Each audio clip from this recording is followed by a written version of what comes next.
Mas eu tenho algo para dizer para vocês. Que canção extraordinária. Essa semana eu meditando na palavra de Deus,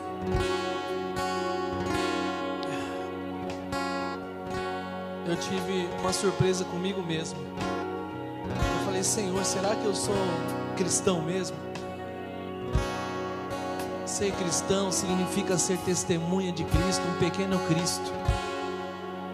Significa acreditar nos valores de Cristo. Significa acreditar no sacrifício dele. Significa aceitar Cristo como o Salvador da minha alma, o Salvador da minha vida. Significa acreditar naquele que por causa dele eu vou viver a eternidade. Aleluia. Você pode se assentar no seu lugar. Aleluia. E aí eu falei: Senhor, sim, eu sou cristão. E eu me coloquei diante de Deus e eu falei: me perdoa, Senhor, porque eu não posso me colocar indiferente no meu dia a dia. Eu não posso estar indiferente com o meu irmão. Eu não posso estar indiferente com a tua palavra. Eu não posso estar indiferente com o seu sacrifício por mim na cruz. Eu não posso, Senhor, deixar que o meu trabalho, o dia a dia, o tempo, a circunstância do dia a dia tire a certeza da minha salvação e a certeza que o Senhor está comigo e que o Senhor não me abandona e que eu tenho que permanecer firme, focado naquilo que o Senhor tem para mim, no seu propósito. Queridos, eu quero ler algo para vocês em Romanos 8, no capítulo 8, no versículo 31, algo que vocês conhecem, só para introduzir essa mensagem. Quem acredita em Jesus Cristo aí? Dá um sinalzinho com a sua mão para mim. Ele é o Salvador da nossa vida. É através dele que nós podemos fazer coisas extraordinárias, porque a minha abrangência humana, ela é muito limitada. Mas Cristo em mim é a esperança da glória. Cristo em você é a esperança da glória. A gente se reúne aqui periodicamente. A gente tem uma equipe que Deus tem nos dado e nos ajustado. A gente tem essa igreja maravilhosa, pessoas que nos instruem, o nosso pastor. Mas o fato é esse, o motivo porque nós nos reunimos aqui.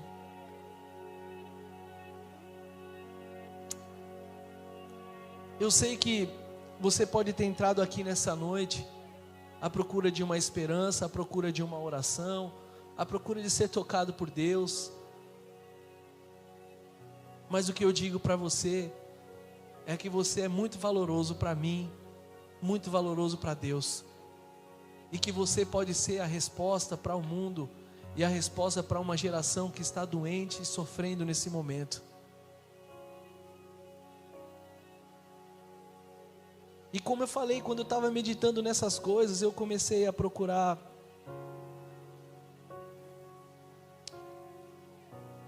algumas realidades no mundo afora.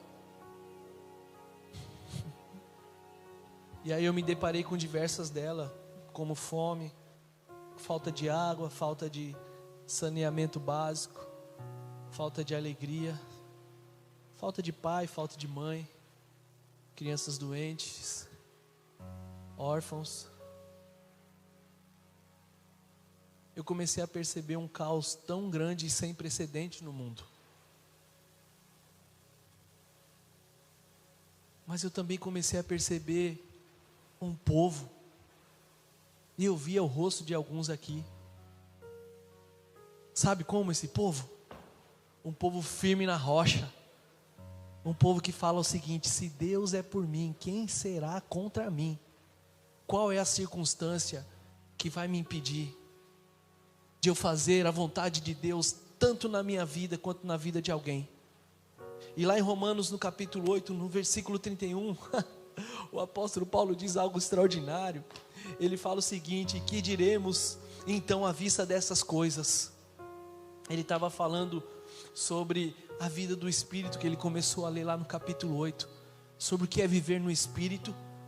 E ele chegou a essa conclusão aqui, ó, dessa vida do Espírito: que diremos, pois, à vista dessas coisas? Se Deus é por nós, quem será contra nós? Quem já ouviu esse versículo aqui na sua vida algum dia? Faz assim, dá um sinal com a sua mão. Eu cresci ouvindo esse versículo. Se Deus é por nós, quem será contra nós?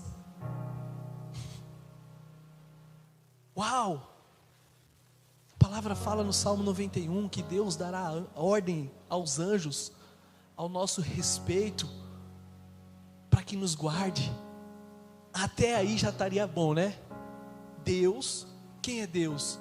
Ele é o Abba, é o paizinho querido, o criador do universo, o criador dos animais, o criador do nosso alimento, da nossa roupa, aquele que nos dá saúde, aqueles que criou, nos deixa respirar esse ar maravilhoso, aquele que faz o nosso coração bater, aquele que colocou o Espírito Santo dentro do nosso coração.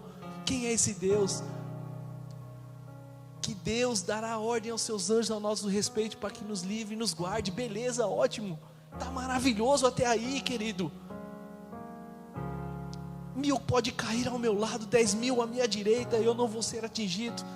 Mas lá no Salmo 91, quando o salmista está dizendo isso, ele fala, e de fato Deus vai fazer o seguinte: Ele vai dar ordem aos anjos para eles segurarem nas minhas mãos. Olha só, Marconinho, não só me livrar e me guardar, mas para que o meu lindo pezinho, número 39, não tropece nenhuma pedra. Vocês têm ideia disso? Vocês estão entendendo o detalhe do cuidado de Deus para a minha vida e para a sua vida? Consegue perceber isso? Ele cuida da gente de forma minuciosa, no detalhe. Aonde está esse Deus? Aonde está esse relacionamento que nós podemos ter com Ele, de ser cuidado diante dEle no nosso dia a dia? E a gente poder sair por aí, Marconi, com a cabeça erguida e dizendo: eu sou filho de Deus. Se você está necessitado, eu tenho a solução para a sua vida. Se você está precisando de algo, vem comigo e fazer a vida de alguém ser mudada. Hoje eu fui no mercado com a Lília. Um rapaz parou a gente.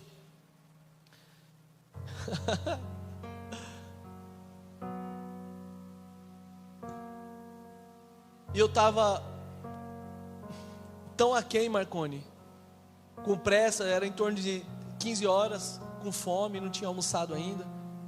E o rapaz veio até a minha direção e começou a falar comigo. Eu falei: ô meu irmão, me perdoa, eu não posso falar com você, eu estou muito atrasado, eu tenho um monte de coisa para fazer. E aí eu fui para o meu carro, e eu tenho uma mulher sábia, maravilhosa, uma esposa que tem um coração quebrantado, e ela me sinalizou: ele precisa de Jesus. Quando ela falou isso, eu falei: eu não quero saber dos meus compromissos, nada, esse cara é mais importante do que o meu compromisso. E aí o rapaz veio à minha direção e começou a falar comigo. Ele falou: eu vim do Piauí, eu perdi a minha casa, eu tenho 2 filhos e uma esposa, e eu estou precisando de ajuda. A gente deu algo para ele lá naquele momento, mas eu falei para ele assim: ó, você vai anotar esse endereço aqui, Rua Deputado Lacerda Franco, número 293. Eu não sei se ele vai vir, mas eu falei algo para ele, é o seguinte: eu falei: mas se você for lá, a sua vida nunca mais vai ser a mesma. Não porque você vai num local, mas porque nós vamos pegar junto com você, e eu vou fazer de tudo para que você tenha uma vida tão extraordinária. Aonde estão essas pessoas, Marconinho, que precisam de ter uma vida mudada, uma vida extraordinária? E a gente, na nossa indiferença do nosso dia a dia, às vezes entrando em discussões que não levam a lugar nenhum, estamos esquecendo de viver a vida de Deus para nós, que é uma vida tão extraordinária, para depois a gente viver uma vida tão extraordinária para eles, cara.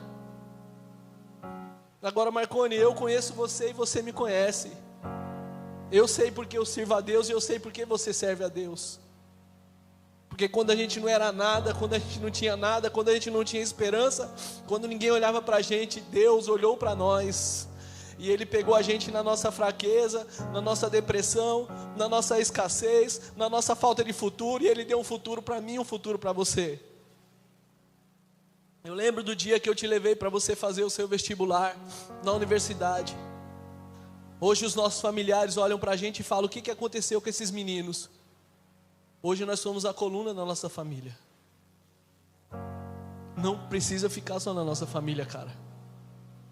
Tem muito Israel aí fora. Tem muito Marconi aí fora. Sabe aonde tem? Na nossa casa, na nossa escola, no nosso trabalho. Mas a gente esquece de ser filho de Deus. Às vezes a gente esquece que a gente é cristão. Se Deus, que diremos pois, à vista dessas coisas? Se Deus é por nós, quem será contra nós? Olha o tamanho do amor de Deus, olha o detalhe aqui, Marconi. Aquele que não poupou o seu próprio filho. Dá para entender isso? Eu não tenho filho ainda, em breve eu terei. O ano que vem eu vou estar carregando crianças no colo aqui. Mas eu tenho um cachorro lá em casa que chama Salomão. É um Bull Terrier branco. E eu sou tão apaixonado pelo aquele cachorro. Eu estava seguindo uma página no Instagram de cachorros Bull Terrier. Obrigado, Isa. E aí hoje eles postaram a foto de um cachorro todo machucado, todo ferido. Aquilo me deixou muito triste, porque eu estava pensando no meu cachorro. Se eu tenho um zelo tão grande para o meu cachorro, imagine pelo meu filho, Marconi. Eu tenho um carinho pelo aquele cachorro. Eu viajei, fiquei 7 dias fora, uma saudade do meu cachorrinho. Um cachorrinho de 30 quilos, viu, gente? Uma saudade dele, Marconinho. Se eu pensar em acontecer alguma coisa com o meu cachorrinho, eu vou chorar, cara.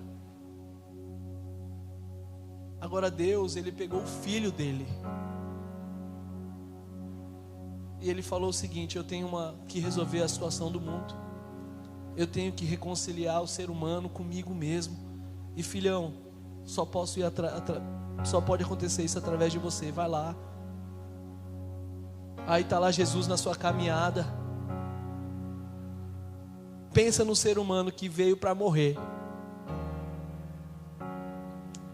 ao meu e ao seu favor. E quando Cristo estava no Getsemane, Ele sofrendo ali pelos nossos pecados, pelas nossas falhas, porque Ele sabia que ia morrer por nossa causa, e Ele ia levar os nossos erros, os nossos pecados, as nossas fragilidades. Ele sofria por aquilo, e Ele falou: Pai, se for possível, me tira dessa situação aí. Mas se não for possível, que seja feita a sua vontade, cara. E aí Ele morreu, Ele deu a vida por nós, por mim e por você. E a palavra diz que por causa da obediência de Cristo, a Ele foi dado um nome que é acima de todo nome, no céu e na terra e debaixo da terra. E detalhe, tá? Esse nome foi dado a mim e ele foi dado a você. A salvação da humanidade hoje está nas nossas mãos. Nós temos que fazer alguma coisa, gente. Nós temos que deixar de lado as nossas diferenças e temos que dar as mãos e falar: Cristo é a nossa união. E a gente precisa fazer coisas extraordinárias para Deus. A gente tem que pegar famílias aí, Marconi, e fazer outros Marcones, mano. Daltinho, pegar outros Daltinho. Que diremos, pois? Se Deus é por nós, quem será contra nós? Ele é por nós, não existe oposição. Aquele que não poupou o próprio filho, mas por todos nós o entregou, será que não nos dará graciosamente com Ele todas as coisas? Olha, Marconi, quando eu li isso aqui, será que Ele não vai dar graciosamente, de graça, com Ele todas as coisas. Eu falei: Senhor, eu não preciso de mais nada não, Pai. Eu tenho saúde no meu corpo, o meu corpo está perfeito, eu não tenho uma dor, eu não tenho um problema. Eu tenho um lar, eu tenho uma cama, eu tenho uma casa, eu tenho um veículo para me levar para onde o Senhor quiser, eu tenho uma esposa extraordinária que o Senhor colocou na minha vida, eu tenho amigos, eu tenho uma igreja, eu tenho um pastor, eu tenho Jesus, eu tenho o Espírito Santo. O que mais eu posso ter, querido? Sabe o que eu posso ter, Marconinho? Eu posso ter a alegria e a glória de compartilhar o amor e a esperança de Deus. Porque essa era a vida de Jesus Cristo. A palavra de Deus fala, Jesus falando uma vez, ele fala: o que é nascido do Espírito não sabe para onde vai nem para onde vem.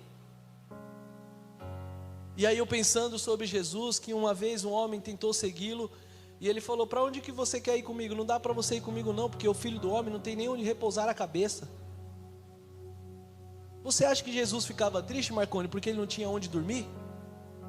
Você acha que ele estava chateado porque ele não tinha onde ele pôr a cabecinha dele? Não, Marconi. Ele dormia e ele acordava por uma missão. E eu costumo dizer que para Jesus, pedra, paralelepípedo é travesseiro de pena de ganso. Porque quando a gente está vivendo a vida que Deus chamou a gente para viver, queridão, a gente não vê problema, a gente não vê desafio, a gente só vê esperança, a gente só vê alegria. E aí a gente está cumprindo o nosso chamado, a gente está caminhando, e o nosso corpo vai se enchendo de energia, o nosso coração vai se enchendo de esperança, e aí a gente vê um salvo aqui, aí vem outro salvo ali, e aí o Evangelho de Deus começa a ser, sabe, alastrado, e as pessoas começam a viver com esperança e com alegria. Aquele que não poupou o seu próprio filho, mas por todos nós o entregou, será que não nos dará graciosamente com ele todas as coisas? Uau! Versículo 33 diz o seguinte: quem tentará acusação aos eleitos de Deus? Quem, Marconi? Quem é o doido de chegar hoje em mim e em você e fazer alguma acusação contra mim e contra você, Marconi? Jesus falou certa vez que o homem que julga a si mesmo, ele não precisa ser julgado por ninguém. Quem é o doido, Marconi? Sabe por quê, Marconinho? É Deus quem nos justifica. Quem é que vai nos condenar? É Cristo Jesus que morreu, ou melhor, morreu e ressuscitou, e Ele está à direita de Deus, e à direita de Deus Ele também intercede por nós. Versículo 35 diz: quem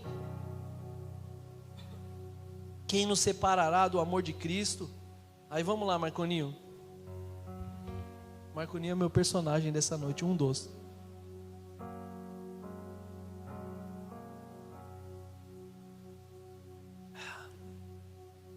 Quem nos separará do amor de Cristo? Quem, Marconi?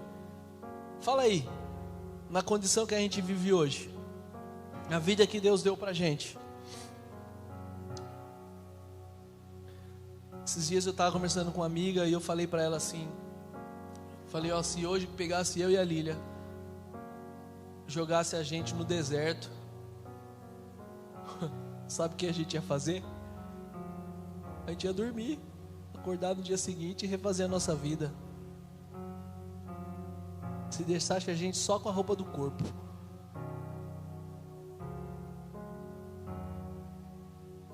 Nós sabemos o Deus que nós temos. Quem nos separará do amor de Cristo? Será a tribulação ou a angústia? Vamos falar de angústia. Quem aqui já andou angustiado algum dia na vida? Faz assim. Deixa eu ver. Ah, que bom que alguns nunca ficaram angustiados. Glória a Deus pela vida de vocês, viu? Porque eu fiquei angustiado essa semana. Quando eu fui preparar a mensagem para hoje, como eu falei no início, eu fiquei tão angustiado dentro do meu coração, que eu falei para a Lília umas 3, 4 vezes ou mais. Eu falei: amor, prega lá, não quero pregar não.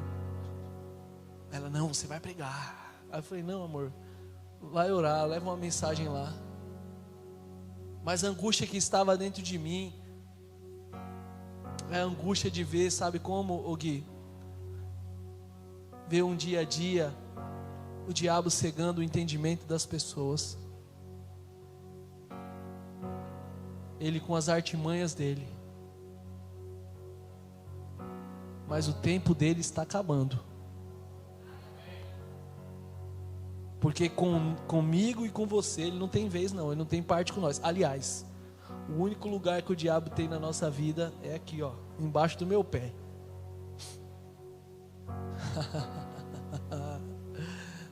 Quem nos separará do amor de Cristo? Será a tribulação ou a angústia? Não, queridão. Quando eu estava angustiado essa semana por causa dessas questões, eu falei: Senhor, eu não quero ir lá, Pai, e trazer uma mensagem. Eu não quero ir lá, Pai, e falar nada da minha carne. Eu não quero ficar estudando a letra, Senhor, e trazer uma mensagem que pode até ter algum tipo de conteúdo, mas que não seja o Espírito Santo tocando no coração da vida das pessoas, que seja o Teu Espírito aprumando os sonhos, os objetivos dele, que seja o Teu Espírito fazendo com que a Sua graça se manifeste através da vida dele. Eu não quero, Pai, se for para isso eu não quero, Senhor. Eu quero que a vida dele seja mudada, eu quero que eles vivam o melhor dessa vida, Senhor. Eu quero que eles encontrem o propósito e a razão porque eles estão aqui na terra, Pai.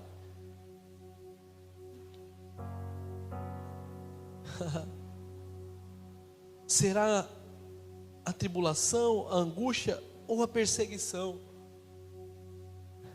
Querido, perseguição.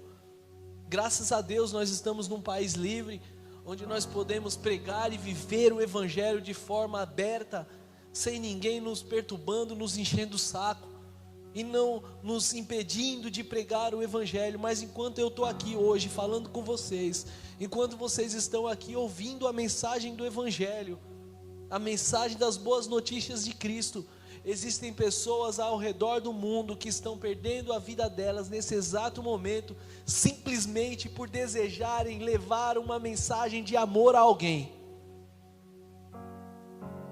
Só por essa razão eles estão perdendo a vida deles.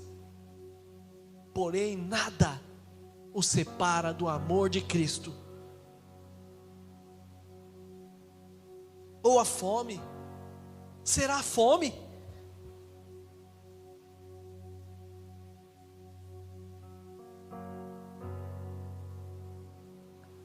Alguém que entendeu o chamado de vida foi para o deserto jejuar 40 dias. O que é a fome, Marconinho? Para aquele que tem Deus a favor dele. Porém, quem ainda não tem esse Deus tão generoso, tão provedor, precisa da minha mão e da sua mão. Agora fala: Israel, você não pode falar isso de fome não, porque você não passa fome. Realmente eu não passo fome, graças a Deus. Vocês não me conhecem, mas eu já tive tempos na minha vida onde a falta de esperança não existia, e eu tive fome, Marconinho. Onde o Ceasa que a gente caminha aqui, eu ia com os meus amigos para pegar fruta, para levar para minha casa e para repartir com os meus irmãos. Onde o meu trabalho, que eu ganhava R$5 por semana, eu levava para minha avó para comprar comida para os meus irmãos, cara. Porque senão a gente não ia ter o que comer.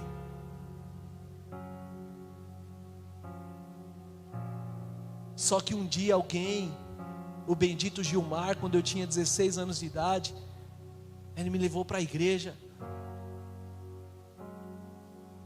E ele me apresentou esse Jesus provedor e maravilhoso. E aí a minha vida foi totalmente transformada, Marconinho. Sabe por quê? Porque não tem como, cara. Se Deus é por nós, quem será contra nós? Não tem como alguém que conhece a Cristo e que tem relacionamento com Ele viver uma vida de escassez, de fome. Não tem como.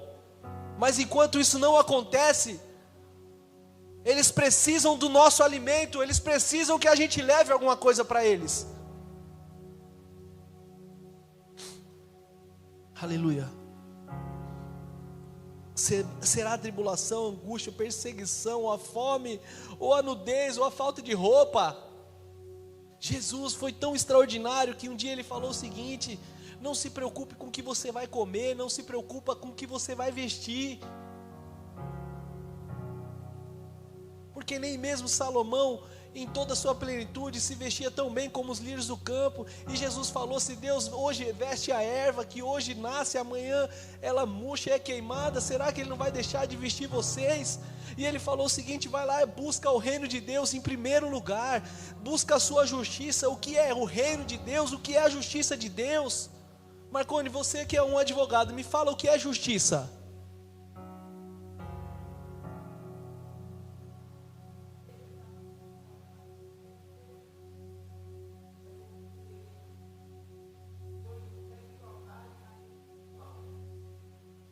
Dar a cada um o que lhe é devido. Então nós devemos buscar o reino de Deus e a justiça dele para dar a cada um o que é devido. E sabe o que vai acontecer, Marconi? Tudo que a gente precisar é Deus que acrescenta. Aleluia. Será tribulação, angústia, perseguição, fome, ou a nudez, ou perigo, ou a espada. Aí, como está escrito: por amor de ti somos entregues à morte continuamente, fomos considerados como ovelhas para o matadouro. Nós sabemos como os discípulos de Cristo morreram. Porém, em todas essas coisas, nós somos mais do que vencedores, por aquele que nos amou, Cristo. E aí o apóstolo Paulo manda essa belezinha aqui, ó: porque eu estou bem certo de que nem a morte, nem a vida, nem anjos, nem principados, nem coisas do presente, nem coisas do porvir, nem poderes, nem altura, nem profundidade, nem qualquer outra criatura poderá nos separar do amor de Deus que está em Cristo Jesus. Então nós temos essa oportunidade de avaliar o nosso dia a dia, de avaliar os nossos pensamentos, as nossas intenções, a nossa razão de existência, a nossa vida, e falar o seguinte: será que eu quero viver por Cristo mesmo?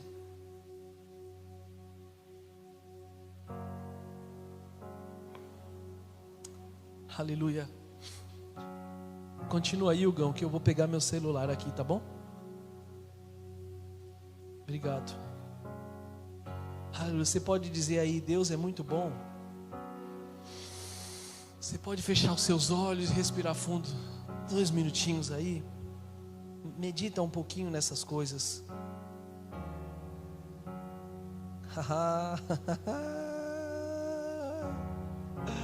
Oh, aleluia! Se Deus é por nós, quem será contra nós? Vou contar uma personagem para você. A gente conhece os personagens da Bíblia, a gente conhece os nossos amigos, os nossos conhecidos. Só que tem gente aí fora fazendo coisas extraordinárias.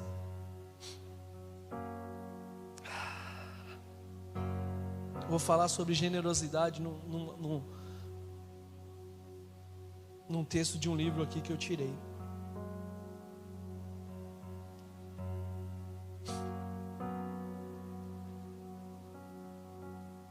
Elizabeth Elliot, no início da década de 50, ela acompanhou um grupo de missionários ao Equador, na esperança de entrar em contato com os índios quichuás. No grupo havia um jovem chamado Jim. Ele namorava Elizabeth desde 1947. Enquanto trabalhavam juntos e dedicavam suas vidas à evangelização dos índios, os índios equatorianos, Eles finalmente decidiram se dedicar um ao outro e se casaram. Uau! Elizabeth e o jovem Jim, J-I-M, se casaram. Eles estavam casados havia 2 anos e tinha uma menina de 10 meses. Olha que família linda. Chamada Valéria, a filha deles.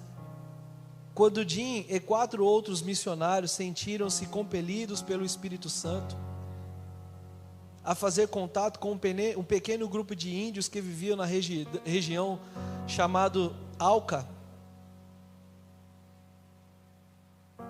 Esses índios tinham fama de selvagens.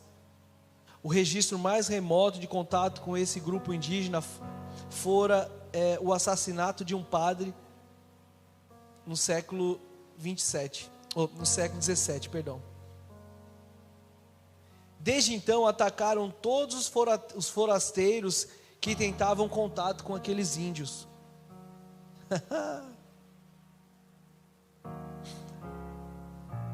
Até outros indígenas do Equador evitavam os índios Auca por sua brutalidade.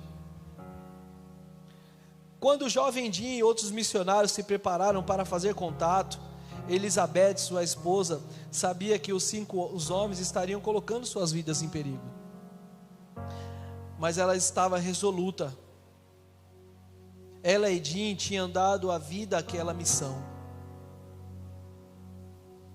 Por várias semanas um piloto missionário sobrevoou com um pequeno avião uma aldeia Auca, lançando alimentos e outros itens como presente. Lançavam também fotos dos 5 membros da equipe, a fim de preparar os índios para o primeiro encontro. Algumas semanas mais tarde, Jim e os outros 4 missionários embarcaram em um pequeno trecho da praia no rio Curaray e fizeram um acampamento.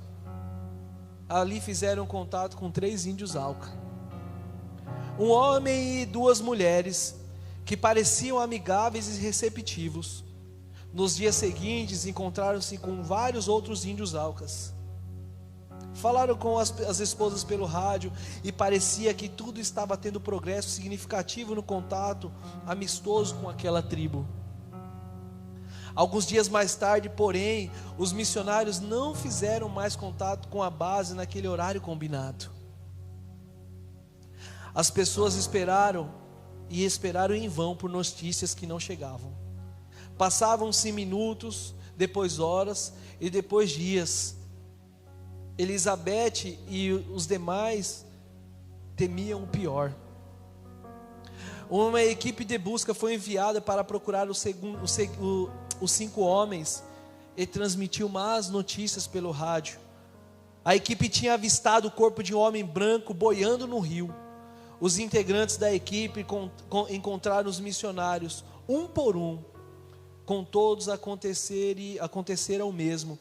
Haviam sido feridos por lanças dos índios Aucas. Os 5 homens estavam mortos.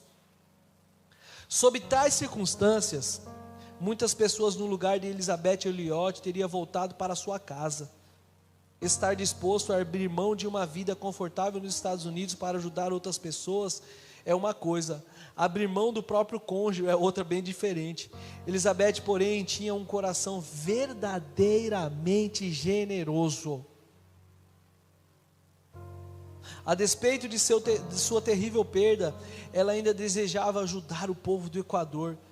Permaneceu e evangelizou os índios Quixuá, com os quais ela vivia.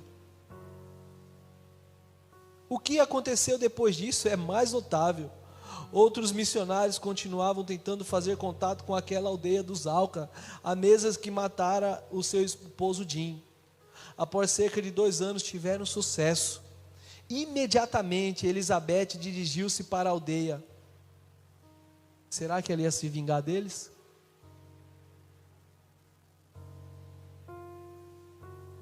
Não.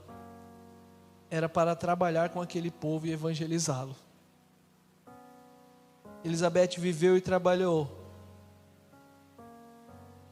entre o povo Alca por 2 anos, e muitos deles alegremente aceitaram a mensagem do amor de Deus que ela levava. Inclusive 2 dos 7 homens que tinham matado seu marido.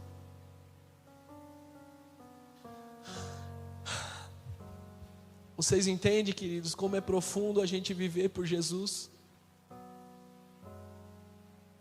Eu ia falar sobre outro assunto. Tinha até um título na minha mensagem, eu nem lembro mais. Mas o Espírito Santo sabe o que a gente precisa. E como eu falei na minha casa, eu não quero vir aqui para vocês e trazer uma mensagem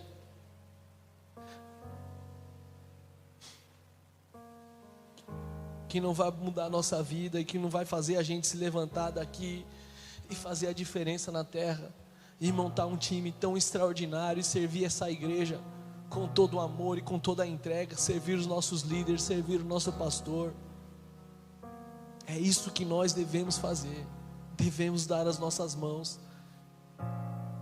deixar de lado tudo aquilo que possa atrapalhar o nosso relacionamento e viver o evangelho do amor de Cristo. Aleluia. Glória a Deus.